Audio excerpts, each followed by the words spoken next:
Grand canyon ప్రపంచంలో ఇప్పటికీ అంతుబట్టని ఒక అద్భుతమైన వింత. అంత వింత ప్రదేశంలో హిందూ దేవుళ్ళ పేరు పెట్టారు తెలుసా? ఒక నది ఇవన్నిటినీ ఇంత అందంగా చెక్కిందంటే నమ్మగలమా? కానీ నిజం, అక్కడ మోస్ట్ డేంజరస్ యానిమల్ ఉడత.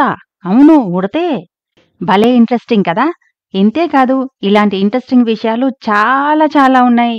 యూట్యూబ్లో ఎవరూ చెప్పని విధంగా బోల్డెన్ ఇంట్రెస్టింగ్ విషయాలు తెలుసుకుంటూ ఈ వింతైన ప్రపంచాన్ని చూసేద్దామా? Welcome back to Vijaya's Harivillu. నెవడాలో ఉన్న world's tallest dam Hoover dam అని వీడియో పెట్టాను కదా, అది చూసిన తర్వాత అరిజోనాలో ఉన్న గ్రాండ్ క్యానియన్కి బయలుదేరాం. గ్రాండ్ క్యానియన్ని 2 భాగాలుగా చెప్పొచ్చు, సౌత్ రిమ్ అని, నార్త్ రిమ్ అని. ఇప్పుడైతే సౌత్ రిమ్కి బయలుదేరాం. ఇది చూడండి, కొండ మీద గోడ కట్టినట్లే ఉంది కదా, కానీ ఇదంతా న్యాచురల్ ఫార్మేషన్సే. హూవర్ డ్యామ్ వీడియోలో కూడా చూపించాను కదా, ఒక్కొక్క కొండ ఒక్కొక్కలా ఫామ్ అయి ఉంటుంది. ప్రతిదీ డిఫరెంట్గానే ఉంటుంది. అసలు ఎన్ని రకాలు, మాటల్లో చెప్పలేను.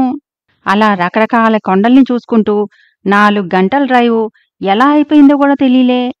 సడన్గా చూస్తే కొండ మీద ఆకాశంలో ఏదో ఊరున్నట్టే ఉంది కదా, స్వర్గంలో ఊరు కనిపిస్తుందేమో అనిపిస్తోంది. జస్ట్ మబ్బులే అయినా ఎంత అందంగా ఉంది కదా ఆ ఫార్మేషను. ఇక్కడ ఆకాశం రంగు చూడండి, 2 కలర్స్లో ఎంత అందంగా ఉందో.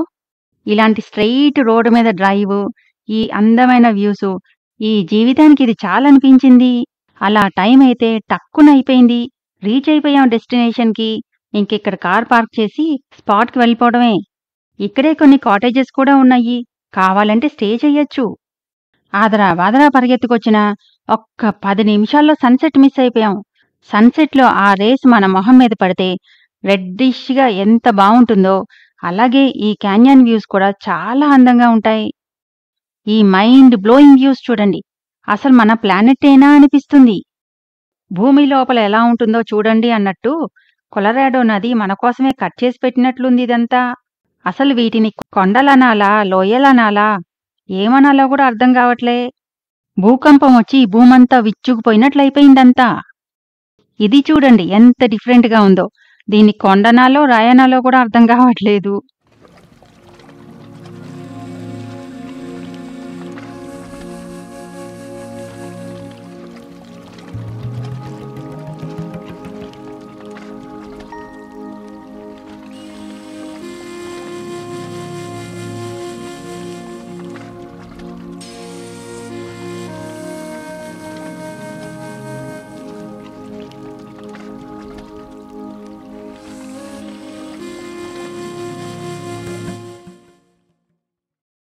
అమేజింగ్ కదా. అసలు భూమి మీద ఇలా ఎలా ఫామ్ అయింది, ఎప్పుడు ఫామ్ అయిందో తెలుసా? అసలైతే ముందు ఇది 6 మిలియన్ ఇయర్స్ కింద ఇలా అయింది అనుకునేవాళ్ళు. కానీ తర్వాత 2012లో ఒక స్టడీ వల్ల తెలిసింది 6 మిలియన్ ఇయర్స్ కాదు, 70 మిలియన్ ఇయర్స్ బ్యాక్ ఇలా అయిందని. అది కూడా ఒక్కసారే ఏదో భూకంపంలాగా వచ్చి టక్కనేం అయిపోలేదు. ఫస్ట్ అయితే చిన్న చిన్న క్యాన్యాన్స్ ఫామ్ అయ్యి అలా మెల్లిమెల్లిమెల్లిగా పెద్ద పెద్ద క్యాన్యాన్స్ ఇప్పుడున్న సైజుకి అయింది. అసలు ఇంత లోతుగా నీళ్ల వల్ల అయిందంటే నమ్మగలమా? కానీ నిజమే, ఒక నది కొట్టేసిందిలాగా. ఆ నది పేరు కొలరాడో నది. అసలు ఇదంతా ఎలా అయిందో చెప్తా. సింపుల్గా చెప్పాలంటే భూమి మట్టి కింద రాళ్లన్నీ లేయర్స్ లేయర్స్గా ఉంటాయి. ఆ రాళ్ల లేయర్సు కదులుతూ ఉంటాయన్నమాట. దాన్ని టెక్టోనిక్ ప్లేట్స్ అని అంటారు. ఈ టెక్టోనిక్ ప్లేట్స్ మనం ఆడుకునే జిగ్సా పజిల్ ఉంటుంది కదా, అలా ఉంటాయని చెప్పొచ్చు. ఒకదానికొకటి అంటుకుని ఉంటాయి. ఈ టెక్టోనిక్ ప్లేట్స్ కదులుతూ ఉంటాయని చెప్పాను కదా, ఒక్కొక్కసారి ఏంటంటే గుద్దుకుంటాయి అవి. అలా గుద్దుకున్నప్పుడు ఒకదాని మీదకొకటి ఎక్కొచ్చు, లేదా 2 రాసుకుంటూ జరగచ్చు, లేదా జస్ట్ గుద్దుకొని ఆగిపోవచ్చు. ఇలాంటప్పుడే మనకి కొండలు, లోయలు, లేదా వాల్కనోస్ ఫామ్ అవ్వచ్చు, లేదా భూకంపాలు కూడా రావచ్చు. మీకు తెలుసా, మన హిమాలయస్ ఫామ్ అయింది కూడా అలాగే. 50 million years back Indian plate, Eurasian plate గుద్దుకుని హిమాలయాస్ ఫామ్ అయినాయి. ఇండియన్ ప్లేటు ఇప్పటికీ కూడా నెట్టూ ఉండటం వల్ల 5 సెంటీమీటర్స్ పర్ ఇయర్ హిమాలయస్ని పైకి లేపుతోందంట. సరే, ఇంకా గ్రాండ్ క్యానియన్ టాపిక్ వచ్చేస్తే 2 టెక్టోనిక్ ప్లేట్స్, ఒకటి నార్త్ అమెరికన్ ప్లేటు, ఒకటి పసిఫిక్ ప్లేటు నిజగామని గుద్దుకొని పసిఫిక్ ప్లేటును తొక్కేసి నార్త్ అమెరికన్ ప్లేటు పైకి లేచింది. అలా లేవడంలో కొండలు ఫామ్ అయినాయి. అయితే అక్కడే ఉన్న కొలరాడో రివరు ఈ మెల్లిమెల్లిగా పైకి లేస్తున్న కొండల్ని కట్ చేయడం స్టార్ట్ చేసింది. ఏదో 1-2 రోజుల్లో అయింది కాదని చెప్పాను కదా. సో కొండలలా పైకి లేస్తూ ఉంటే ఈ నది కట్ చేసుకుంటూ ముందుకెళ్ళింది. అలా ముందుకెళ్లడమూ ఇంకా ఆగలేదు, ఇంకా వెళ్తూనే ఉంది. ఇప్పటికైతే గ్రాండ్ క్యానియన్ పొడుగు 466 కిలోమీటర్లు, వెడల్పైతే సుమారుగా 2 కిలోమీటర్ల నుంచి 29 కిలోమీటర్ల వరకు ఉంటుంది. మరి ఒక్క నది అంత వెడల్పుగా ఎలా కొట్టేసింది అనిపించింది కదా. అదంతా పిల్లకాలువల ఎఫెక్ట్ అన్నమాట. ఈ మెయిన్ కొలరాడో నదిలోకి వచ్చే పిల్లకాలువలంతా అవి దీనిలోకి వచ్చే ముందు అవి కూడా అంతే కొండలని రాళ్ళని కొట్టేసుకుంటూ వచ్చేసినాయి. అయినా ఇంత వెడల్పా అనిపిస్తుంది కదా. అదేంటంటే ఒక్కొక్కసారి వచ్చే వైలెంట్ తుఫాన్ల టైంలో నీళ్ల ఫోర్స్తో పాటు పెద్ద పెద్ద లారీ సైజులో ఉండే రాళ్లు కూడా దొల్లుకుంటూ వచ్చేవంట. మరి నీళ్ల ఫోర్సు, అంత పెద్ద పెద్ద రాళ్ళు, ఏ కొండలు మాత్రం ఏం ఆగుతాయి? అడ్డం వచ్చిన అన్నిటినీ అందమైన షేప్స్లో చెక్కుకుంటూ ముందుకెళ్ళిపోయింది. అలా అలా అలా వెడల్పైపోయింది. ఈ గ్రాండ్ క్యానియన్ ఏరియా అంతా ఎటువైపు చూసినా ఎక్కడ చూసినా అద్భుతమైన సీనరీస్ ఉంటాయి. ఎక్కడ చూసినా అమేజింగ్ ఫార్మేషన్స్. అసలు ఇలా ఎలా ఫామ్ అయిందా అనిపిస్తుంది. ఇంకా చీకటైపోయింది, వ్యూసు అంత బాగా కనిపించట్లేదని మళ్ళీ హోటల్కి బయలుదేరాం. సన్ రైజ్ అప్పుడు కూడా కరెక్ట్గా ఆ రేస్ పడి క్యానియన్ చాలా బాగుంటుందంట. సన్సెట్ మిస్ అయ్యాం కదా, ఇంకా సన్ రైజ్ మాత్రం అస్సలు మిస్ అవ్వకూడదని చలి వణికించేస్తున్నా సరే ఏదో యుద్ధానికి బయలుదేరినట్టు ఒకదాని మీద ఒకటేసేసి బయలుదేరిపోయా. అందరికంటే నాకు కొంచెం చలెక్కువలే. ఎన్ని వేసుకున్నానంటే నన్ను ఈ టైంలో ఎవరన్నా చితక బాధినా సరే కొంచెం కూడా దెబ్బ తగలదు, అన్ని వేసుకున్నా. బయట కారు మీదంతా ఐస్ ఫామ్ అయిపోయింది. కారుని వేడెక్కిచ్చే పనిలో ఉన్నారు. నేను మాత్రం సూపర్ ఎగ్జైటెడ్ సన్ రైజ్ కోసం. మేం లొకేషన్కి వెళ్లేసరికి ఇంకా సూర్యుడు బయటకు రాలేదు, కానీ కొంచెం ఆ వెలుతురు ఆ రాళ్ల మీద పడి రెడ్డిష్గా అందంగా కనిపించడం మాత్రం స్టార్ట్ అయింది. ఓపెన్ ప్లేస్ అయ్యేసరికి విపరీతమైన గాలి, అందుకని బాగా చలేసింది. కాసేపటికి ఈ ముక్కు కూడా బయటికి లేదు, మొత్తం కళ్ళు తప్ప మొత్తం కప్పేసుకున్నాను. ఎంత చలిలో కూడా జనం బాగానే వచ్చేశారు పొద్దున్నే. సన్ రైజ్ ఎప్పుడవుతుందా అని ఉణుక్కుంటూ ఎదురుచూశాం. సన్ రైజ్ అవుతున్నప్పుడు చాలా మంది తెలియక సన్ రైజ్ ఎటవుతుందో అటు నుంచుని వీడియోలు తీయడం మొదలుపెట్టారు.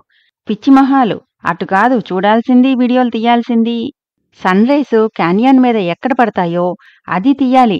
ఇక్కడ చూడండి, సన్ రైజ్ కొండ టిప్స్ మీద పడి ఎంత బాగుందో. సన్ రైజ్ పడిన కొద్దీ ఇంకా కలర్ఫుల్గా బ్రైట్గా చాలా బాగుంటుంది. సన్ రైజ్ అయిన కాసేపటికి అందరూ ఇటొచ్చేశారు. ఇంకా అసలు మీకు తెలుసా, గ్రాండ్ క్యానియన్లో వెదరు దానికదే క్రియేట్ చేసుకుంటుంది. ఒకే టైంలో కొన్ని ప్లేసెస్లో చల్లగా ఉంటుంది, కొన్ని ప్లేసెస్లో వేడిగా ఉంటుంది, కొన్ని ప్లేసెస్లో హ్యూమిడ్గా ఉంటుంది, కొన్ని ప్లేసెస్లో చెమ్మగా ఉంటుంది. ఇలా రకరకాలన్నమాట. ఈ వాతావరణం అంతా మనం ఆ టైంకి ఎక్కడున్నామా అనే ఫ్యాక్టర్ మీద డిపెండ్ అయి ఉంటుంది. ఈ క్యానియన్ కొన్ని ప్లేసెస్లో సన్నటి ట్రెంచెస్లా ఉండొచ్చు, లేదా బాగా డీప్ గార్జెస్లా కూడా ఉండొచ్చు. అందుకనే వాతావరణం మారిపోతుందన్నమాట. ఈ క్యానియన్ లోపల 8 మైళ్ళ లోతులో ఒక పల్లెటూరుంది. దాని పేరు సుపాయి. 1000 ఏళ్ల నాటిదంట. కానీ అక్కడికి నాలాంటి వాళ్ళు వెళ్లలేరు. ఎందుకంటే అక్కడికి వెళ్లాలంటే బస్తాలు బస్తాలు డబ్బులు కావాలి. అవును మరి. ఆ ఊరికి ఇప్పటికీ కూడా రోడ్ యాక్సెస్ లేదు. ఆ ఊరికి ఇంటర్నెట్ లేదు, ఈమెయిల్ అంటే అసలే తెలీదు. ఉత్తరాలైనా, వాళ్ళకు కావలసిన ఆహార ధాన్యాలైనా ఏదైనా సరే గాడిదలే ఆ బరువులు మోస్తుంది. వీళ్ళకేమన్నా కావాలన్నా గాడిదల్ని ఎక్కి పక్క ఊరికెళ్ళి తెచ్చుకుంటారంట. ఎక్కడ బ్యాక్గ్రౌండ్ బాగుంటే అక్కడ ఆగిపోవటం, ఫోటోలు తీయించుకోవడం. ఏదో కొండ మీద నుంచి దూకేసినట్టు, ఏదో పెద్ద విజయం సాధించేసినట్టు. అదంతా ఇంకా నాన్ స్టాప్ సందడే. ఇది చూడండి, పువ్వు మొగ్గలాగా, ఈ రాళ్లన్నీ ఆ మొగ్గలో రెక్కల్లాగా ఎంత బావుంది. అలా ఎన్నో మంచి మంచి సీనరీసు. ప్రతిదీ దగ్గరికెళ్ళలేం, కానీ దూరం నుంచి వీడియోలు ఫోటోలు తీయడమే. సౌత్ రిమ్ వచ్చామని చెప్పాను కదా, అక్కడ్నుంచి హార్స్ షూ బెండ్ అని ఒక మంచి సీనిక్ ప్లేస్కి బయలుదేరాం. అయితే ఈ దారిలో ఎన్ని బ్యూటిఫుల్ సీనరీస్ కనిపించినాయో. అవన్నీ చూపిస్తూ ఇంకా గ్రాండ్ క్యానియన్ గురించి తెలుసుకోవాల్సినవి బోల్డెన్నున్నాయి. మనకి నడిచే ఓపిక ఉండాలే కానీ ఎక్కడంటే అక్కడ దిగి అన్ని రకరకాలు చూడొచ్చు. రైలింగ్ లాంటివి కూడా ఏమీ ఉండవు. సో పిల్లలున్న వాళ్ళు మాత్రం కొంచెం జాగ్రత్తగా ఉండాలి. మీకు తెలుసు కదా, భూమి కింద రాళ్ళు ఇలా వీడియోలో చూపించిన విధంగా లేయర్స్గా ఫామ్ అవుతాయి. అన్నీ ఒక సీక్వెన్స్లో ఫామ్ అవుతాయి. అది టెస్ట్ చేసినప్పుడు ఏ కాలంలో ఏది ఫామ్ అయిందో తెలిసిపోతుంది. ఈ గ్రాండ్ క్యానియన్లో ఇప్పటికీ అంతుపట్టని మిస్టరీ ఏంటంటే 1.2 బిలియన్ ఇయర్స్ రాక్స్ మిస్ అయిపోయింది. అసలు ఏమైపోయిందో ఆ పీరియడ్లో అయితే అసలు ఎవరికి ఏమీ అర్థం కావట్లేదు. దీన్నే లైన్ ఆఫ్ అన్కన్ఫర్మిటీ అంటారు. ఇక్కడ ఇంకో ఇంట్రెస్టింగ్ థింగ్ ఏంటంటే బాటమ్ మోస్ట్లో ఉండే రాక్స్ అంటే బేస్ రాక్స్ అన్నమాట. వాటి పేరు విష్ణు రాక్స్. హిందూ దేవుళ్ళ పేరు పెట్టారు. ఇప్పుడు మిస్ అయింది అన్నది కూడా ఈ విష్ణు రాక్స్ పైన ఉండే 1.2 బిలియన్ ఇయర్స్కి సంబంధించిన రాక్స్ అన్నమాట. విష్ణువు పేరు ఒక్కటే కాదు, రాముడు, శివుడు, బ్రహ్మ పేరు మీద కూడా ఉంది, బుద్ధుడి పేరు కూడా ఉంది. ఒట్టి హిందూ దేవుళ్లే కాదు, ప్రపంచంలో అన్ని మతాలకి సంబంధించిన దేవుళ్ళ పేర్లు పెట్టారంట. ఇలాగ పేర్లు పెట్టింది అమెరికన్ మిలిటరీ ఆఫీసర్ డట్టన్ అనే అతను. యూనిటీ ఇన్ డైవర్సిటీ అంటే ఇదే కదా. అమెరికాలో అన్ని దేశాల వాళ్ళు ఉంటారు. అందుకేనేమో అమెరికా అంత బాగా డెవలప్ అయింది. అలా దారిలో అన్నీ చూసుకుంటూ next tourism spot horseshoe బెండ్కి వచ్చేసాం. అసలు ఇక్కడి నుంచి చూస్తే కనుచూపు మేరలో ఏమీ కనిపించట్లేదు. ఎక్కడుందో అర్థం కాలేదు. అందుకేనేమో వాళ్ళక్కడే నుంచుని ఫోటో తీయించేసుకున్నారు అనిపించింది. పొద్దునేమో చలి వణికించేస్తే ఇప్పుడేమో ఏదో ఎడారిలో నడిచినట్లుంది.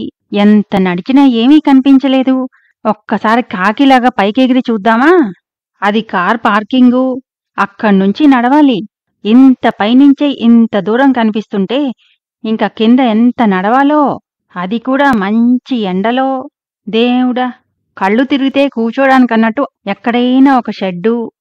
ఒక ఇంట్రెస్టింగ్ విషయం ఏంటంటే ఇక్కడ మోస్ట్ డేంజరస్ యానిమల్ ఏంటో తెలుసా? ఉడత. అమాయకంగా ఉంటుంది, ఏం చేస్తుంది, కరవదలే అనుకుంటాం కదా. ఇక్కడ ఉడతలు కరుస్తాయంట. ఇదే ఆ రౌడీ ఉడత. ఇండియాలో ఉడతలకున్నట్టు దీని వీపు మీద 3 గీతలుండవు. రామాయణంలో రాముడు ఉడత వీపు మీద అలా నిమిరితే 3 గీతలు వచ్చాయని అంటారు కదా. అందుకే మన ఉడతలు సౌమ్యంగా ఉంటాయేమో. మన తిరుమల అడవుల్లో కూడా చాలా స్పెషల్ ఉడత ఉందంట. జపాలి ఉడత దాని పేరు. చాలా రేర్ ఉడతంట. సైజు కొంచెం పెద్దగా ఉంటుంది. ఇక్కడ రాళ్ళు చూడండి ఎలా ఉన్నాయో, చెక్కలు పరిచినట్టే ఉంది కదా. అక్కడ రాళ్ల లేయర్స్ని, షేప్స్ని ఎంజాయ్ చేస్తూ ఫైనల్గా వచ్చేసాం.